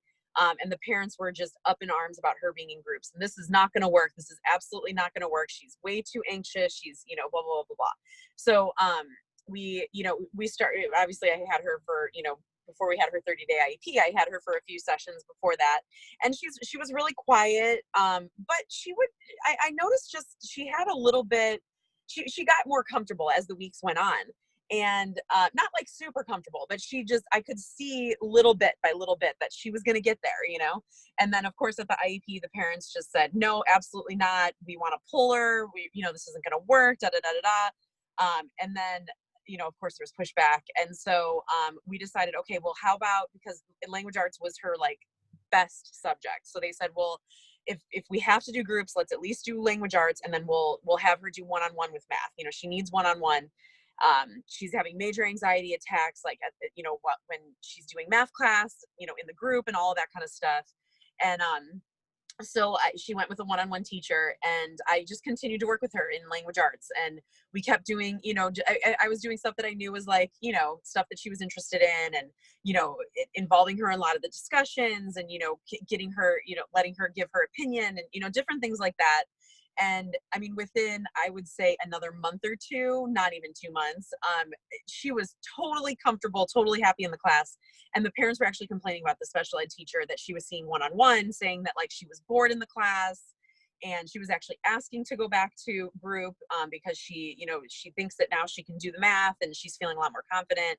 And so then they switched her back to the group for math, and she did amazing. She did awesome. She came, you know, she was at least two grade levels below, if not 3. The end of the year, she was doing grade level work. She had so much more confidence. And you know, she's sitting there like, you know, just raving about the group, and she just loved it. She was super sad. She's going to 9th grade next year, so I'm going to lose her. And so she was really sad about that. And it was just really sweet. And the family was really thankful after, but it was funny because they were super reluctant. I mean, this was like the family that you get assigned that you're like, oh no, here we go. And they wound up, you know, really changing their tune. And I think just kind of being more open to the idea and realizing like, oh, you know, this actually is beneficial for her, and this actually is building her self-esteem rather than tearing her down. So yeah, that's just my story. I have a bunch, but yeah, that's just one that I can think of in particular. That's great. Thank you all for that. I think it gives us all a little more hope that that this isn't going to be a patently bad thing. Although, like I said, no one really wanted it this way. So I'll go ahead and stop my share so everybody can see their own screen. And Celeste, what are some of the comments that you have, or the questions that you compiled in our chat so far? Great. We have some questions. Thank you. We have some questions. Actually, the first one is specifically to Jamie. One of the participants would like to know specifically, what is your method for tracking student work? And they also want to know, do you use 1 or 2 screens? And how many Google Docs can you put up at a given time? Thanks. Wow, that's a lot of questions. So I'll do the easy ones first. I use a command center. So I currently have 3 screens open. I use a laptop with my camera, and then I'll show you. I use 2 more monitors that are huge so I can have all my resources open. So important to have a setup for online teaching that facilitates that. How many Google Docs can I have open? I would open as many as I had kiddos. So we could have up to 23 kids in a class, and I could have up to 23 Google Docs open on my different tabs, and I would just click, click, click, click, click. Sometimes I would have them in groups, so they'd be collaborating on a single doc, but you can open lots of them at a time. Or sometimes I'd use Google Slides, and they'd assign each of them a slide, so they weren't typing over each other, but then I'd have one big document I could kind of scroll through. Just depended on the activity. And how do I keep track of student work? That I relied on my learning management system. So my asynchronous piece of the teaching. So a learning management system would be Google Classroom as an example, or Canvas is a classroom learning management system. There's a ton of them out there. They all essentially function the same way. They're a place to go and house, and they have some different functionality.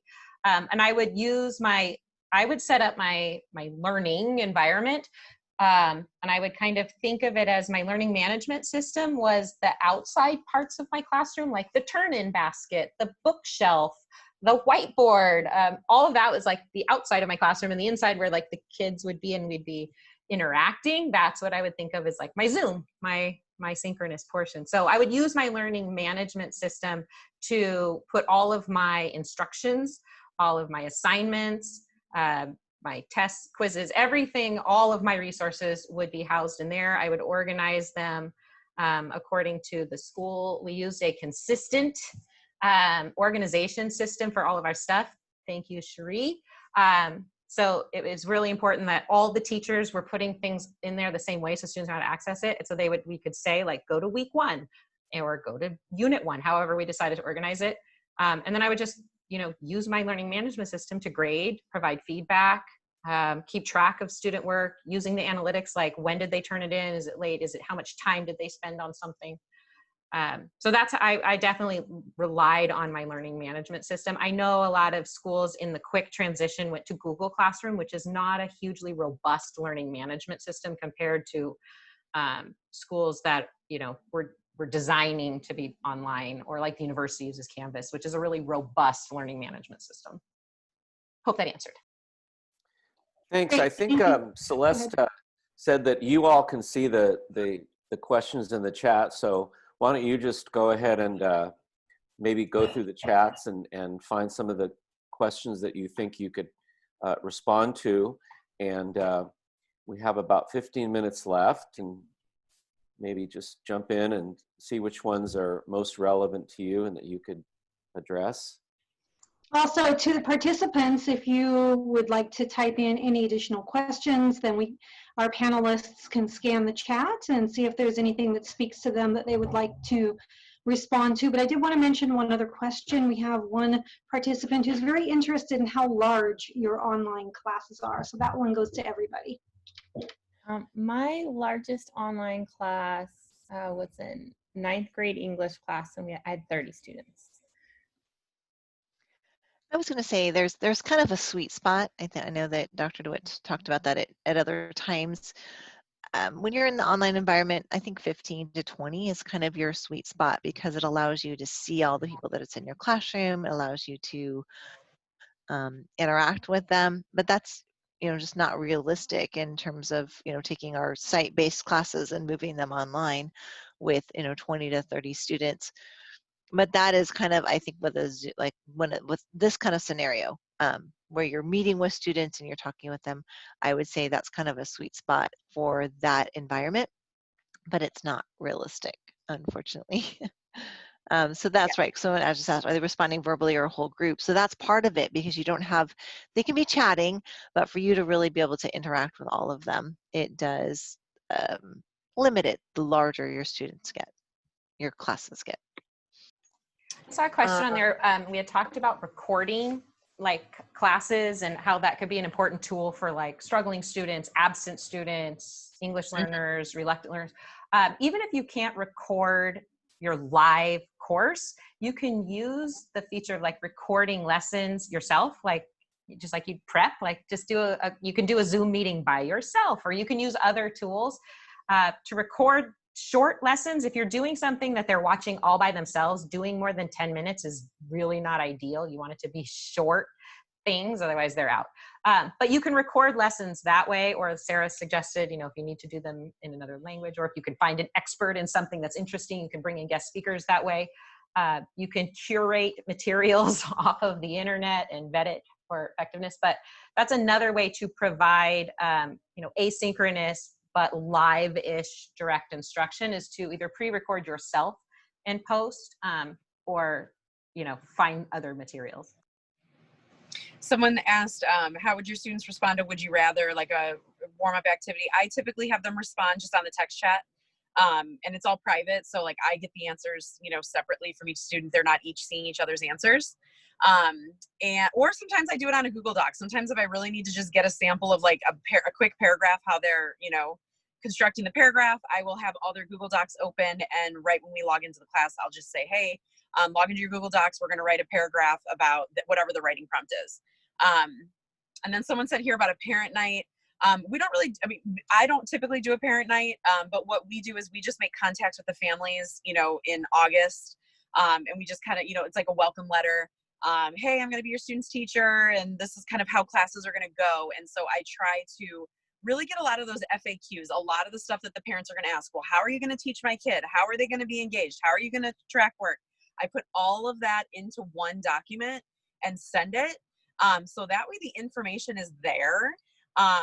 And I would think that maybe like even doing like a night where, I mean, I guess you probably could do something like that where you just say, hey, you know, like on, you know, August 10th, I'm going to be available in the Zoom classroom on this time. And you guys can, you know, hop in and ask me questions or anything, any concerns you have. I would say that probably would be, you know, because this sort of setting, they already know what's coming. But for you guys, because you know, if you're coming from a brick and mortar and it's all of a sudden changing to this sort of setting, you know, that might be some kind of, you know, an appropriate idea, I guess. Are they responding verbally in a whole group? I mean, it's whichever modality we ask. So sometimes it's like, hey guys, just shoot me a message in the chat. Sometimes it's, you know, on their Cami. Sometimes it's on the Google Doc. Sometimes I have students put their work up after they've already, you know, sent me answers, like for a math problem that we did. If I know a student got it correct, I'll say, hey, do you want to put your work up on the board and show us how you answered it? And then they would annotate and do it. So it just depends on what group or what activity you're doing. For the question about how to work with parents who have very different notions of the subject being taught or the method of teaching, I find that, and it kind of ties in the parent night too, I find that if I have regular training sessions for my parents, that was what works best. Because often you might have different notions of teaching something because the parent learns a different way and you're trying to teach it another way, but they don't understand this other way. So unless they can understand it, how could they possibly teach their kid that way? I mean, we're doing so many things so differently. So it's almost like you kind of have to teach the parent too, in a sense, but that way they know and they can understand the reasoning behind it. And they, in my experience, they're more apt to teach it that way. And also I would send home like weekly newsletters to my students and their parents so that they could see what we were learning and what was coming up next. And so I would maybe put in a little blurb about, well, we're going to learn double digit division or long division, and this is the method we're going to use to do it. And I would attach like a video, or I would make a video myself for the parents who couldn't come.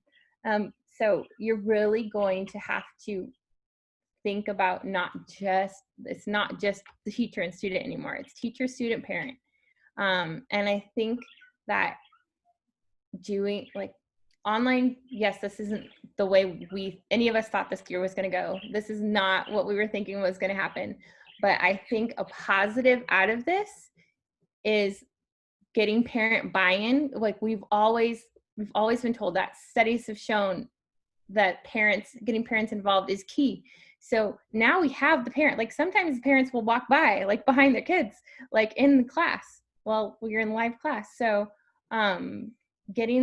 training the parents, because they don't know, they just might not know. And you know how frustrating it is when you're trying to do something and you just don't know how to do it. So teaching the parents would be, training the parents, I would say, would be super helpful. It sounds like that parent night needs to be just something that happens every week. I have to say, because nobody has to go anywhere. Yeah. I have to say, I have to give a shout out to my son's math teacher. She started sending home a video to the parents. So some teachers, I would get like an email on Mondays, like here's our schedule for the week and here's what's expected. She would record a video every Monday, or I don't know if she recorded it, but I would get it every Monday in my inbox, and it was just short. And she would explain what they were doing for the week, show us, like, I'm going to log in and show you what they should be looking for, and explain her rationale. So kind of also speaking to the, like, what if they don't agree? And this is math. And we all lived through the transition to Common Core. We're like, oh my gosh, Common Core is not how we do things anymore. A lot of that with parents. But she would explain her rationale and be able to show, like, this is what I'm doing. This is why I'm going to teach them this way. And it was 5 minutes. And it was great. I felt like I was, had a good understanding, and there was an open dialogue. Like I would try to open dialogue with my parents also. Like, if you're not understanding, or you have a question about my method or what the question, please reach out. Let's try to resolve. There was another question here that it made me laugh. We setting up Google Meets or socialization for students online. Do I think it's a good idea? Whatever you do online with students, make sure it is very well moderated and supervised.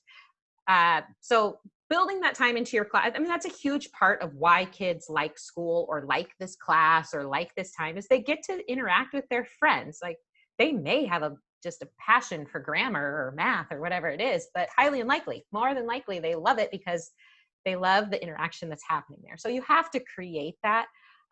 Outside time, I'll tell you just kind of a funny story. When we first started the online school, I started there, and it's like second year of inception, and we thought that too, like, we need to have replicate the hallway, like the outdoors, and we'll just have this space where kids can hang out, and there'll be a teacher there. And that got shut down super quick, because it got really really difficult to moderate and make sure it was a safe space, which is hugely important in the online place. We don't moderate every conversation that they have on the playground or anything else, but we know that there's just can be huge issues with online, bullying and online.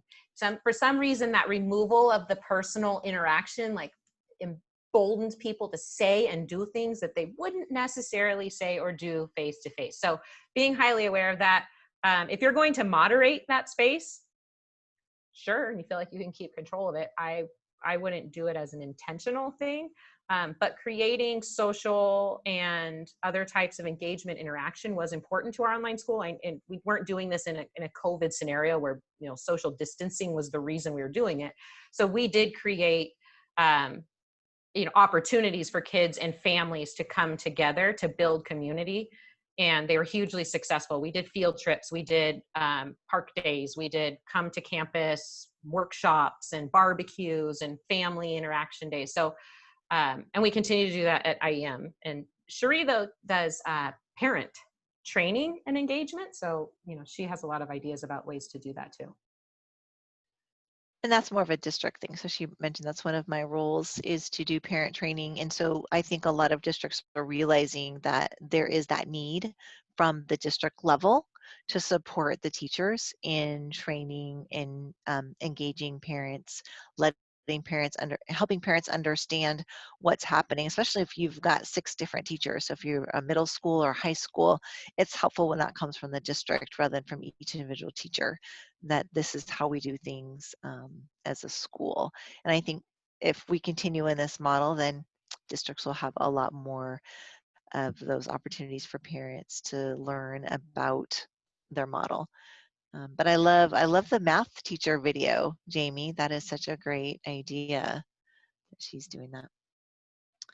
And I was going to second what you said about Google Meet. So just, anything you do, you have to be moderating it. Kids find a way. Unfortunately, I think I'd heard some other high school teachers in my area who had, very inappropriate things happening. Maggie was mentioning she keeps all of her chat private. So really knowing your tools is important. I go back and forth in my online class between private, just with me, and as a group. Students can chat with each other, but then I have to be carefully scanning. Anytime I allow my students to be chatting publicly, I need to be having eyes on that communication. And then I also save my chats. So it's always recorded somewhere so I can go back and look at it. So those are things you want to protect yourself. So you really want to be careful not to open up yourself to issues. So be careful about that. I like that, issues. Yeah, it is a new environment. And this is very helpful. Maybe let's do one more and then we'll close for the afternoon. Anybody see anything else they'd like to address?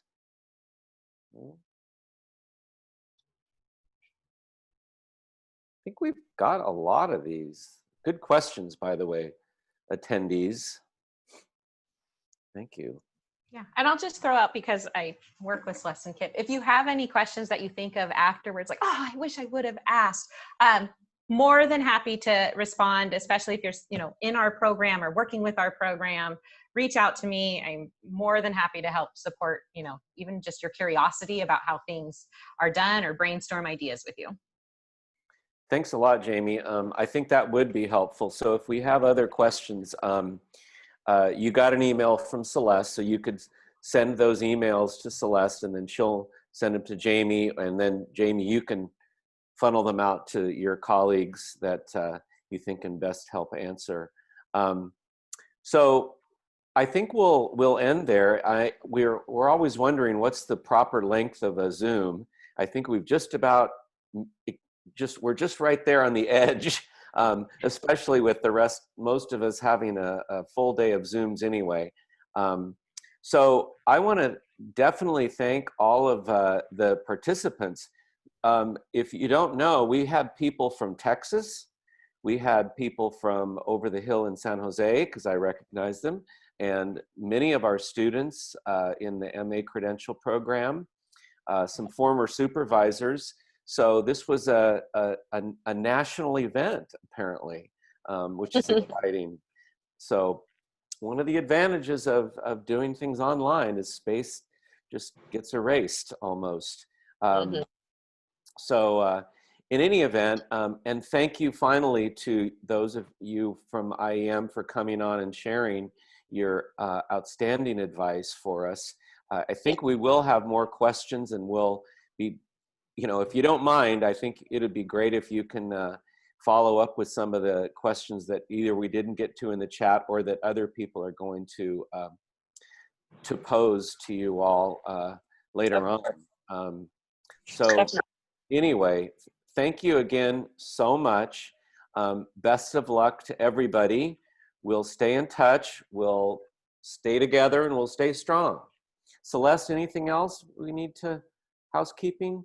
Yeah, just a little bit. I just wanted to thank Esperanza for supporting, Yes, preparing for sorry. the webinar. Thank you, Yeah. Kip, for being such a great moderator.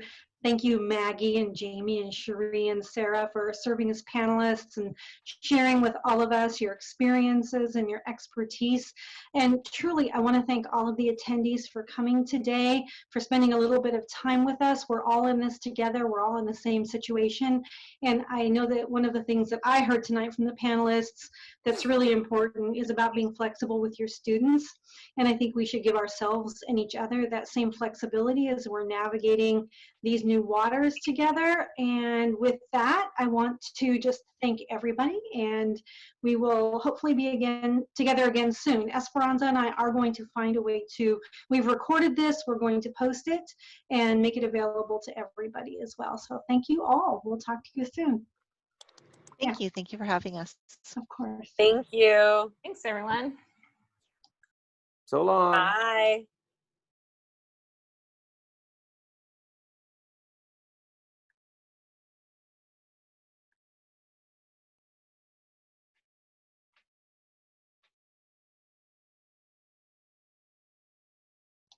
Thank you, Esperanza.